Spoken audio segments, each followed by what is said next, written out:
प्रेक्षक हो नमस्कार, मी विश्वजित. आपणाला माहितीच आहे की गेल्या काही दिवसांपासून न्यूज अनकटची टीम पुणे जिल्ह्याच्या दौऱ्यावर आहे. स्थानिक स्वराज्य संस्थांच्या निवडणुकांचं बिगुल वाजलं आहे आणि जनतेचा जो आवाज आहे तो आवाज आम्ही तुमच्यापर्यंत पोहोचवण्याचा, नवे तर महाराष्ट्रभर पोहोचवण्याचा प्रयत्न करतो आहे. आणि याच अनुषंगानं आम्ही आज आलेलो आहोत बारामती या शहरात. गेल्या कित्येक दिवसांपासून आम्ही बऱ्याच लोकांना भेटतो आहे. त्यांचे मुद्दे, त्यांचे प्रश्न, इतकंच नव्हे तर उमेदवारांचे मुद्दे, त्यांचे यावरची उत्तरं हे आम्ही तुमच्यापर्यंत पोहोचवण्याचा प्रयत्न करतो आहे. आणि बारामती या शहराविषयी सांगायचं झालंच तर कऱ्हा नदीच्या काठावर वसलेलं हे शहर अतिशय सुंदर असं शहर आहे. या शहराच्या राजकीय पार्श्वभूमी सांगायची झाली तर केवळ राज्याच्याच राजकारणात नव्हे तर संपूर्ण देशाच्या राजकारणात एक महत्त्वाचं ठिकाण असलेलं शहर म्हणजेच बारामती शहर. बारामती शहरात आज आलेलो आहोत. इथली लढत कशी असणार आहे, इथल्या उमेदवारांचे काय विकासाची काय कामं असणार आहेत, जनतेचे काय प्रश्न असणार आहेत हे तर पाहणार आहोतच. पण विधानसभा असेल किंवा लोकसभा असेल, ज्यावेळी राष्ट्रवादी काँग्रेसची 2 शकलं झाली, त्यानंतर झालेल्या निवडणुका आणि आता ही तिसरी निवडणूक लागली आहे, तर याही निवडणुकीत पवार विरुद्ध पवार, काका विरुद्ध पुतण्या हाच सामना रंगणार का हे पाहणं आता महत्त्वाचं ठरणार आहे.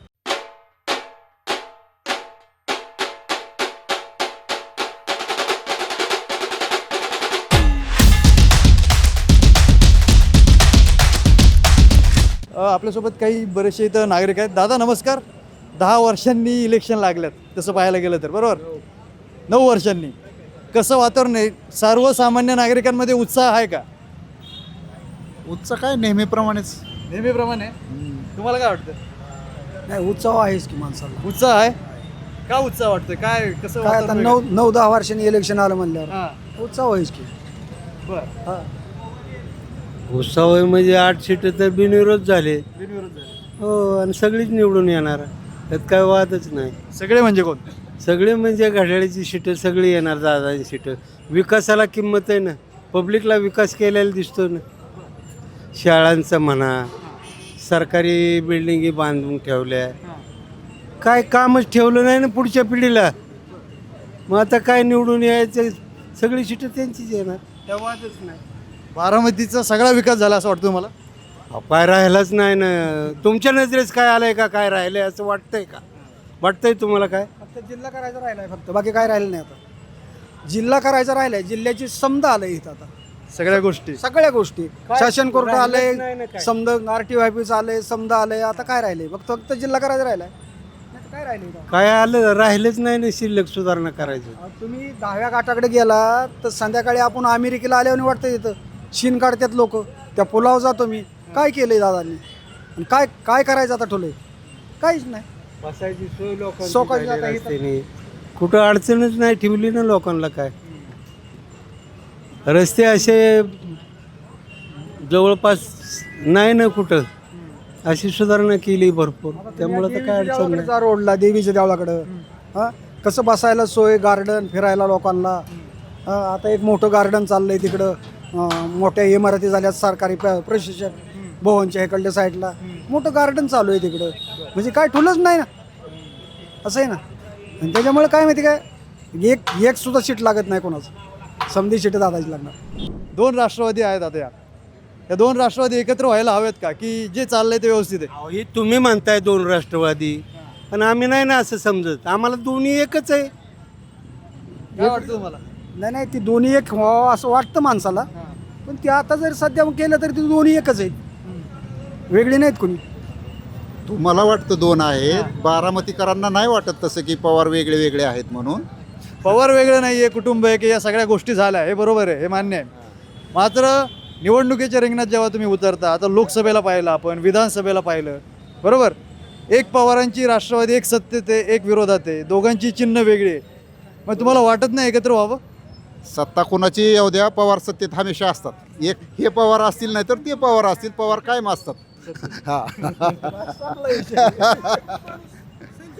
या इकडं. नमस्ते नमस्ते. काही उमेदवार पण आहेत, काही आपले बारामतीतले हे पण आहेत. मला सांगा काही गोष्टी, की बारामतीचा विकास झालाय का, काय वाटतं तुम्हाला, काय गोष्ट? बारामतीचा विकास फक्त मलिता गँगवाल्याचा झालेला आहे, सर्वसामान्य जनतेचा काही नाही. कारण हे जे बसलोय आपण दगड, तो 60 रुपयाचा दगड 650-700 रुपयाला त्यांनी लावलेला आहे. हा बारामतीचा विकास नाही आहे. दिसायला फक्त बाहेरच्या लोकांसाठी केलेलं एक मॉडेल आहे. फक्त बिगवन चौक ते बिगवन MIDC रोड, हा विकास नाही आहे. आम्हाला जेव्हा आम्ही लोकांशी संवाद साधतोय तर लोक म्हणतात, ते नागरिक म्हणतात ते बारामतीतले, की विकास करायला इथं काही शिल्लकच राहिलेलं नाही, आता सगळा विकास झालाय. नाही, हा विकासाचा विषय नाही आहे. हा नगरपालिकेच्या निवडणुकींचा विचार आहे. आणि निवडणुकीचे नगरपरिषदेचे जे प्रतिनिधी आहेत ते आपल्या आपल्या वार्डातल्या विभागाच्या कामासाठी तिथं नेमले जातात. हे बाकी जो विकास आहे तो अजितदादा करतायत किंवा काय त्यांच्यामार्फत होतोय, त्या विकासाचा आणि नगरपरिषदेचा तसा डायरेक्ट संबंध नाही. जे नगरसेवक आहेत त्यांनी आपल्या प्रभागामधील नागरिकांना सुविधा पुरवाव्यात, त्यांना त्यांची आरोग्य असेल किंवा तिथले सांडपाणी व्यवस्था असेल किंवा ज्या सुविधा आहेत नगरपालिकेच्या त्या पुरवाव्यात, त्याच्यासाठी नियुक्त्या आहेत ह्या. त्यामुळं अजितदादा काय करतात त्याच्यामागं नगरसेवक लपत बसले. तर मी ज्या आमराई भागातून येतो त्या आमराई भागात 75 वर्ष झालं, आज 4 फूट खाली खड्ड्यात उतरून माझी माता माऊली पाणी भरते. आजसुद्धा प्रेशरने नळाचं पाणी आमराईत नाही आहे. दलित वस्तीचा करोडो निधी आला आहे, पण तो वेगळ्या ठिकाणी वापरला जातो आहे. हे काम ह्या नगरसेवकाचं असतं, ते लोक चूप बसतात. म्हणून आमच्यासारख्याला अपक्ष म्हणून आता नगरपालिकेत जाण्याची गरज पडलेली आहे. तुम्ही अपक्ष उभे राहिलात, तुम्ही जो मुद्दा उपस्थित केला की नगर परिषदेच्या वतीनं काय विकास केला जातो हे पाहणं म्हणजे लक्षात ठेवणं गरजेचं आहे. पण आपण पाहतोय की बारामतीची जी नगर परिषद असू द्या, त्याची निवडणूक जी लढवली जाते ती पवार या मुद्द्यावरच लढवली जाते. ते जरी खरं असलं, मी सुद्धा राष्ट्रवादी काँग्रेस अजित पवार गटाचाच कार्यकर्ता आहे. मी ट्राय करून मी अपक्ष म्हणून फॉर्म भरलेला आहे. त्याचं कारण आहे की अजितदादा त्यांच्या जागेवर बरोबर आहेत, ते वरती आहेत. त्यांना काही खालचे जे गट आहेत ते काय कुरघोड्या करतात हे त्यांना माहिती नाही. ज्या मोठ्या पोततेडक्यांनी म्हणतायत बारामतीचा विकास केला आणि आता विकासाला कुठं काही जागा उरली नाही, परंतु हा विकास जो झालेला आहे तो काही त्यांच्या स्वतःच्या पैशातून झालेला नाही आहे. त्यांनी हे राज्य सरकार केंद्र सरकारकडनं आणलेला निधी आणि तो इथं खर्च करून विकास केलेला आहे. असं असताना जर राष्ट्रवादी म्हणत असेल की आम्ही केला आहे, त्यांनी 100 कोटी मागितले, भाजप सरकारने त्यांना 200 कोटी दिले. म्हणजे भारतीय जनता पार्टी त्यांचंही इथं योगदान आहे. माझं म्हणणं सगळे घड्याळच येणार. ओके 100%. डायरेक्ट थेटच तुम्ही मुद्द्यालाच हात घातलाय, एका वाक्यात विषय संपवलाय. का बरं असं का वाटतंय? वाटतं हे दादाचं गाव आहे, त्याच्यामुळं सगळी सुधारणा केली सगळी त्यांनी. मोठ्या साहेबांचं नाही का गाव? आहे की शरद पवारचं बी गाव आहे, ते बी भारी आहेत. दादापेक्षा शरद पवार भारी. मग पवारांची सुद्धा उमेदवार आहे इथं, शरद पवारांचे. मग त्याचं काय आहे? काय उत्साह आहे? काय प्रचार आहे प्रचाराचा याचा? प्रचार कसा चालू आहे ते सांगा. प्रचार चांगला चाललाय, जोरात चाललाय. हा, काय काय चालू आहे, कसा चाललाय, कसा दिवस असतो तुमचा? आमचा काय दिवस, आम्ही काय शेतकरी घरचं जास्त चाललं. प्रचारासाठी सकाळपासून काय काय करता, संध्याकाळपर्यंत कसं? कसं फिरतो सगळं ह्यांच्या अध्यक्षाने ह्यांच्याबरोबर, त्यांच्याबरोबर फिरायचं, फक्त प्रचार येते करायचा तेवढंच. घरोघरी फिरून प्रचार करताय. सोशल मीडियाचा वापर करता का? हा, स्टेटस सोशल मीडियाचा वापर हो आहे की. कसा करता? म्हणजे आपण जेव्हा म्हणजे ज्या उमेदवारासाठी थांबलोय त्यांचं ही ठेवणं किंवा अजून भरपूर असं. कोणत्या उमेदवाराचा प्रचार करताय? आम्ही बबलू देशमुख अंकल, कोण आहे? जयसिंग बबलू देशमुख, बरं, कोणत्या प्रभागातून आहे? बारामती नगराध्यक्ष. नगराध्यक्ष पदासाठीचे ते उमेदवार आहे. कोणत्या पक्षाचे ते? ते राष्ट्रवादी. मतदान आहे का तुझं नगर परिषदेसाठी? नाही अजून तर. किती वर्षाचा आहे? 16 वर्षाचा आहे. मला सांग, 16 वर्षाचा आहेस तू, मतदाता नाही अजून तरी, काय हरकत नाही. पण मला सांग की बारामतीचा विकास झालाय का रे? झालाय ना, चांगला झालाय. काय काय विकास झालाय? खूपच विकास झालाय आता. जसं की आता बस स्टँड झालंय चांगलं सगळ्यांना, रेल्वे स्टेशन झालेलं आहे आणि MIDC मध्ये पण खूप सुधारणा झालेल्या आहेत. झालेला आहे चांगला विकास. आता शाळेत कॉलेजला कुठे आहे तू? मी शारदानगरला आहे कॉलेज. इथंच आहे, बारामतीतलं आहे. हा, बारामती. बरं, मग आता पुढे जाऊन काय काय करायचं आहे, करिअर कशात करायचं आहे? मी इंजिनिअरिंग करणार आहे. इंजिनिअरिंगचं कुठं ॲडमिशन कुठं घेणार आहे? मी पुण्यामध्ये. पुण्यात घेणार आहे. बारामतीत आहेत का काय कॉलेजेस वगैरे? आहेत भरपूर आहेत. VP आहे, TCला पण आहे. VPला झालं, आता यायचं पण चालू झालं. कम्प्युटर इंजिनिअरिंग करणार आहे. बारामतीत 2-3 कॉलेजेस आहे तू म्हणतोय, मग पुण्यात का जायचं आहे तुला? पुण्यामध्ये पण फॅसिलिटी जास्त आहेत ना. तू तर म्हटलं बारामतीचा विकास झालाय, मग बारामतीत फॅसिलिटी नाही असं म्हणायचं तुला? नाही, बारामतीमध्ये केलं चालू. बारामतीच्या निवडणुका लागल्यात नगर परिषदेच्या, जवळपास 9 ते 10 वर्षांनी सगळीकडे निवडणुका पार पडतात आहे. कसं वातावरण आहे? तुमचं नाव सांगा पहिलं. माझं नाव धीरज रमेश फडतरे, राहणार आमराई बारामती. वातावरण एकदम ओके आणि दादा घड्याळच घड्याळ. मी अजित झारगड पाटील. तुम्ही म्हणताय ते बरोबर आहे. सन्माननीय पवारसाहेब आणि अजितदादांचा पक्ष, पवारसाहेबांचा पक्ष हे दोन्ही जर एकत्र आले तर महाराष्ट्रामध्ये उंचांक होईल. पण ही एकत्र कधी येतील हे आपल्याला सांगता येणार नाही. ते वरच्या लेवलचं काम आहे ते. आता पण आपण तुमची इच्छा आहे? माझी इच्छा नाही, बारामतीकरांची? नाही, 1000% माझी इच्छा आहे की एकत्र यावं आणि कार्यकर्त्यांना एकमेकाच्या साह्यानं ताकद द्यावी आणि एका जीवानी कार्यकर्त्यांनी राहावं. हे कार्यकर्ते असं विघ्न झाल्यासारखे झालेत की तुम्ही जावं का तिकडे जावं. मोठ्याने सांगा. आप्पा सुगावारे.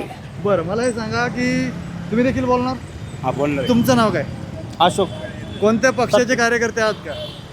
कुठल्या पक्षाची? कार्यकर्ते. मी कुठल्या पक्षाचे कार्यकर्ता? दादांची. घड्याळ. घड्याळ. घड्याळ. दादा.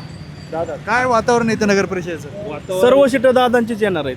8 तर आली ते. 8 तर येणार आली ते. आल्यात. 9 बिनविरोध. हा बिनविरोध. आता बाकी सगळे त्यांचाच पॅनल लागणार संपूर्ण. दादाची सीटं येणार आहेत, मान्य आहे. बीड जिल्ह्यात जसे गुंडेगिरी वाढले तशी बारामतीत गुंडेगिरी वाढली. दादांची वाढली. वाढली. तुम्ही आरोप करता डायरेक्ट. डायरेक्ट आरोप. असे वाढले की हाताखाली माणसं धरायची त्यांनी आणि बाकीच्या माणसाची मुंडी दाबायची, दादागिरी करायची. लोकसभेला दादागिरी केली. आम्हाला अपेक्षित एकच आहे, आमची बारामती टॉपला राहावी. मग तिथं तुतारी असो किंवा घड्याळ असो, जो पण विकास करेल त्याच्या पाठीमागं बारामती करत. केवळ राज्याच्याच नव्हे तर देशाच्या राजकारणातील एक महत्त्वाचं ठिकाण असलेल्या बारामतीतील जनतेचा आवाज तुम्ही ऐकला न्यूज अनकटच्या माध्यमातून. इथं ज्याप्रमाणे विधानसभा असेल किंवा लोकसभा असेल, ज्याप्रमाणे इथं काका विरुद्ध पुतण्या, पवार विरुद्ध पवार असा सामना रंगला होता, त्याचप्रमाणे याही नगर परिषदेच्या निवडणुकीत काका विरुद्ध पुतण्या म्हणजेच पवार विरुद्ध पवार असा सामना रंगणार असल्याची चिन्ह दिसत आहेत. आणि आता येत्या 3 तारखेच्या निकालातून बाजी कोण मारणार हे स्पष्ट होईलच. तोपर्यंत पाहत राहा न्यूज अनकट.